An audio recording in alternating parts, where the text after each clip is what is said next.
Can you use Luminar 4 to help enhance your photography in post? Let's check out the video. Roll the intro.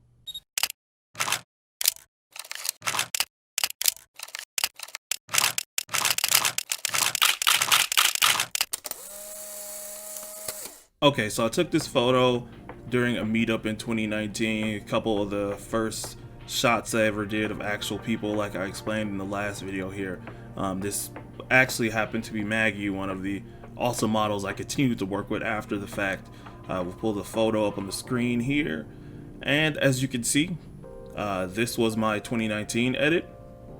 As of this photo was taken with my 6500, my A6500. It was shot at aperture 7.1, I believe, and I think at that time I was just basically playing around with settings during the actual shoot to try to see what works. And the higher I raise my aperture, of course, the more of the details from the background, the sky that it captured. So I was super happy with that at the time. ISO 500, shutter speed 300. So okay, we can work with this, right? So there's a lot that can be done with this photo, knowing what I know now. Just looking at it and seeing how I edited it in the first place. Edited it. Just looking at my previous edit of this, I can really tell that, you know, I went crazy again with the dehaze portion. I went crazy with the, you know what? I'm not actually sure what entirely was done to this now that I'm looking at it. I'm kind of like, not at the anything about the model or anything. It's just the picture itself. There's a lot to be done with it. And again, that's the fun process about this journey, right? You can look at where you were, look at where you're at now, and appreciate the process between the two. And you know, I picked up quite a few tricks along the way of this 2-something year journey that I can go back and basically redo a photo like this and turn it into something a little bit more magical. So let's check this out. So I got this program popped open. So I bought Luminar 4 a year or so ago due to the fact that I wanted to play around with like the augmented skies, right? I want to be able to go in and change around my background for pictures specifically like this. So this is the raw version, just the raw and edited version of the photo that I just showed you. Like this whole section in here, there's a sky replacement section, which is what I was just referring to. You can go in, guys, and you can change around the sky. It'll grab the information around and just change it, which is amazing. I think there's a bunch of different options that we can go with for this, but before I even do any of that, I want to start by just cleaning up the photo just a tad bit, because there's a couple of things on here that you know, trigger me a little bit now, especially one being the crookedness of the photo. So we can go right up to the top right hand corner here. You see a ruler and the little pencil. You click your canvas section. So within this section here, it allows you to you know, erase little blemishes, you know, clone parts of the skin or however else you're trying to edit your photo. You can crop and rotate, which is exactly what we want to do right now. So I'm going to go down here and just curve that. Yeah, let's curve it that way. I can live with this right here. So we can rock with this one. So we fixed the crookedness of the photo. So underneath this section at the bottom, you have a bunch of different looks that Luminar provides you, right? You have a face enhancer, artistic, black and white.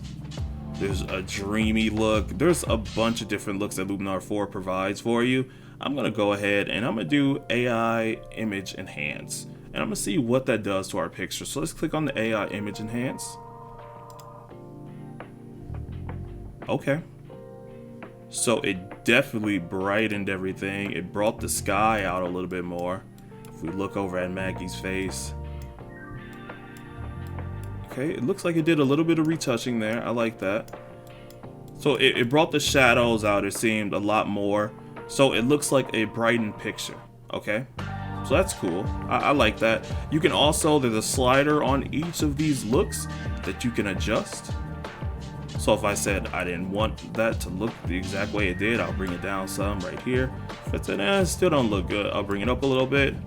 Or if it's just screw it, I want it to be the exact same way that the AI image enhancer made it in the first place, we'll just bring it all the way back up to the top. And that is where I'm gonna leave it at for right now. So now we're gonna get into the fun part. We're gonna go back to the sky replacement function in Luminar 4 and just play around with that some. That's under the creative section, right underneath the little sun here. So we're already on sky replacement. So underneath the sky replacement section, you know, you have your selection of skies that we went through earlier in the video. So let's find the right sky first before we talk about the sliders that are accustomed to them. Unfortunately, when you hover over one, it doesn't just populate it, so you actually have to click it in order to make it work.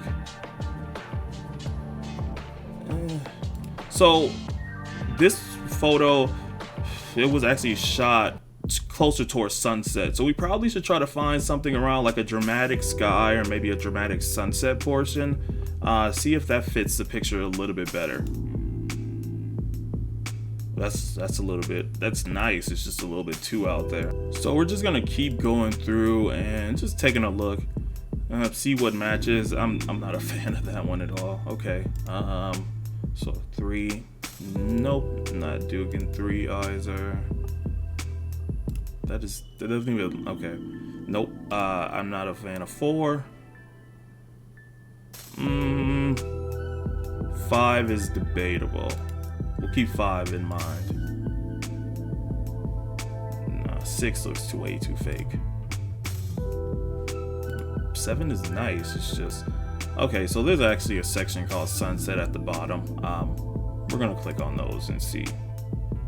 See, that looks really nice. I can see that working, blending in perfectly with this photo. The sunset one looks the most realistic, and it looks like it can blend in the most with this photo here, in my opinion. Okay.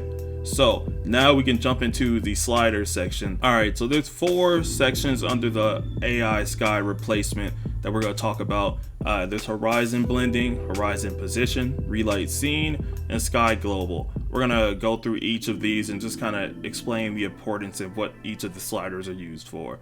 So horizon blending, that is basically how to create a smooth transition between your old background of the photo and the new one that you just added. So when you bump up the slider higher, it tends to make the photo look a little bit more realistic in terms of the background matching this actual photo. So we're gonna bump this up to about 100. Let's do 100.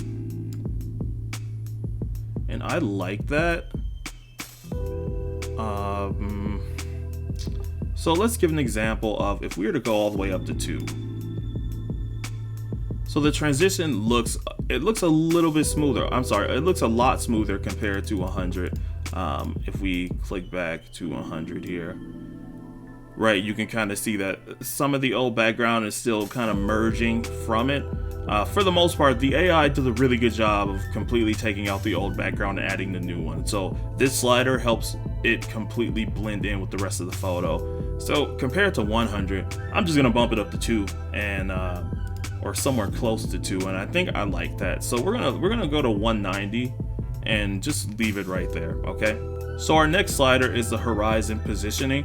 The point of this slider is when you upload a new sky over your old one, Luminar 4 automatically tries to align and make sure that the positioning of the sky is perfect with the photo based off their AI algorithm. So you can use this horizon positioning to change the alignment of the sky. So we're at 0, it was stuck at 0. If I like move this up some, you see the sky is moving with it, right? So I keep going up, they're moving the sky up more. I go to 98, it looks completely gone. It looks like my old photo now. So I just reset that, and same concept if we go backwards. Yeah, it's just pulling the sky down, up or down, depending on the horizon position. So I like it where it was at. So we're just gonna leave it at 0 and go from there. So our third slider is our relight scene slider. And this one is pretty self-explanatory. The relight scene slider, it basically tries to match the colors of the sky, the new sky that you put in the original photo itself, so that all the colors basically blend in together and match. So for relight scene, let's just play around a little bit, because all these settings you really have to play around to see if it's actually going to make a good photo or not. So let's just bump that up to 37. So it really intensifies the colors here, as you're seeing now. 51 doesn't look that bad. Let's keep playing around. Let's bump it up. Let's move it to 70. Okay. 70 looks pretty intense. I doubt I'm gonna want to go up to 100, but let's just, you know, for giggles, let's move it up. Only one way to find out. Let's go to 90. 90, there we go. See, part of me just feels that that's a little bit too much for me. I was really happy with 51. I was even happy with 70. Let's go back. Yeah, because as you can see, we're just playing with the slider. You just see the tones, the lights, the shadows, everything.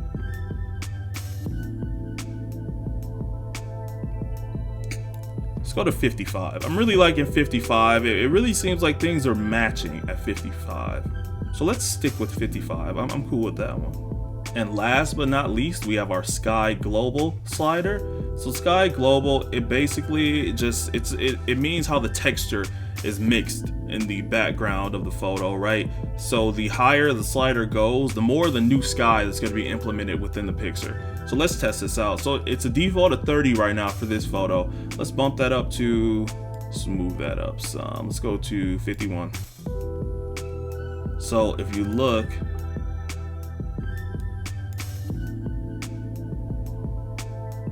it's basically increasing the amount of new sky that is being added.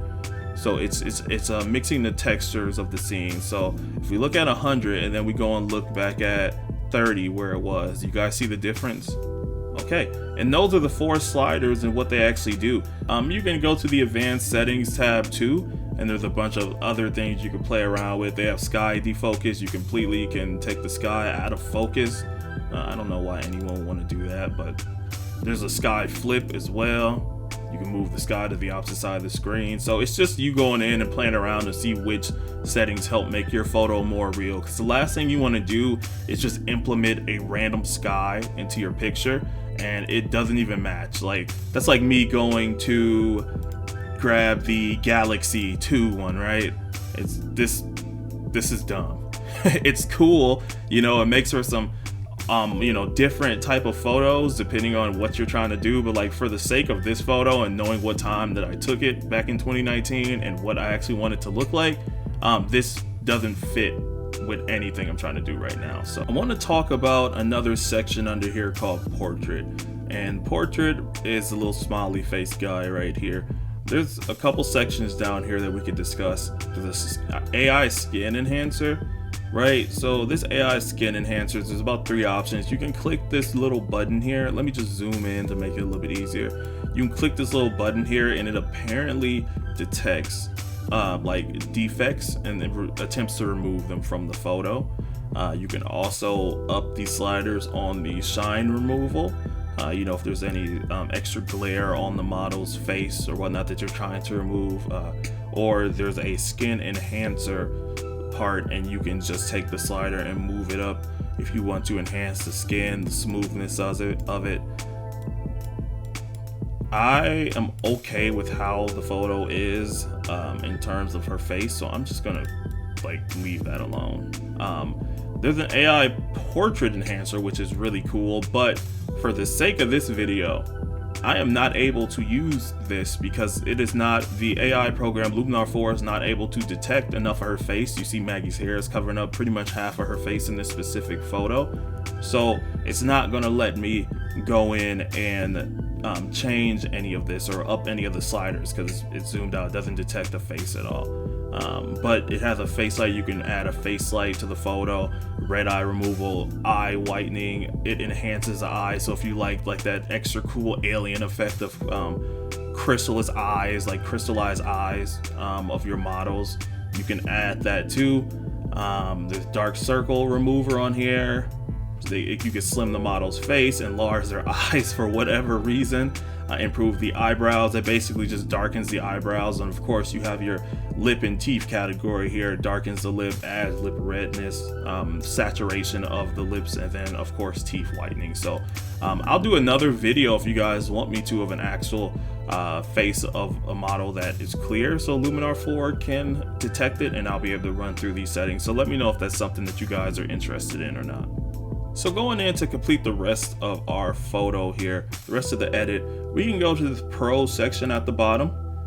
I want to do some dodge and burn, right? If for those of you that don't know, burn darkens the area and dodge brightens the area. So I want to add just a little bit of shade maybe to some of the spots on her jacket, maybe even dodge and lighten up some of the little streaks in her hair here. So let us click on start painting. This this marker, the original like pen that they give us, is super big, so we can always just decrease the size of the pen here to make it manageable. And then we're just gonna start shading on some of the lighter sections of the hair here, like the ones that are enhanced by the backlit sky now, just to add some extra dimension. Go ahead and just kind of go in some of the lighter sections too of the jacket, because we're going to use our burn tool in a second. Alright, let's switch over to darken.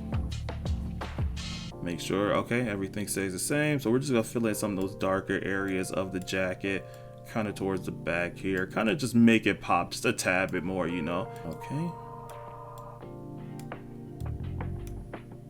Alright, hit done with that. We just zoom in and take a look.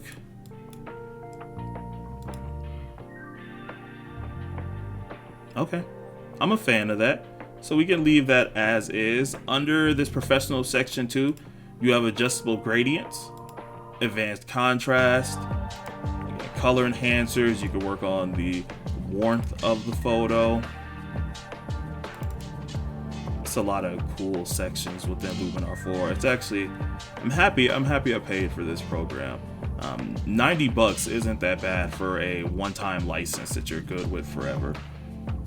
So split toning, the photo filter, so a lot of different sections underneath here that you can play around with under the professional section of Luminar 4. So I am happy with how this photo turned out in Luminar 4, especially with the sky replacement. That was really the big part that I wanted to take care of. I don't think I would use this to edit my portraits because I already have a nice and concise workflow that works for me already. But I mean, I know some people that do use AI software to edit their portraits, and you know, that's a them thing. We all have our different workflows. This is, you know, Lightroom, Capture One, Photoshop, whatever you like using. You just gotta know how to use it and utilize it to the best of your abilities.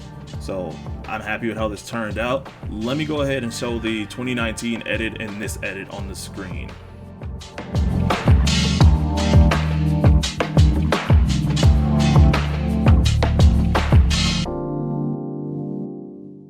As always, guys, thank you so much for watching.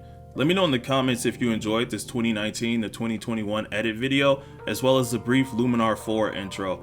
And if you want me to do any more videos within Luminar 4, let me know that as well. Hey, if you made it to this part of the video, that definitely means that you are part of the D. Caldwell Photography family. Thank you so much for sticking around. But if you're not, go ahead and click that subscribe button so you don't miss any upcoming weekly content. We got some real awesome bangers coming in 2021, and I don't want you to miss anything. So go ahead, click that subscribe button, tell your mama, your brother, your friends, uncles, aunties, everybody. Tell them to go and click that subscribe button on YouTube to D. Caldwell Photography, and you guys will enjoy some amazing content we got coming in this awesome year. Thank you again, I love y'all, and I'll catch y'all in the next video. Peace.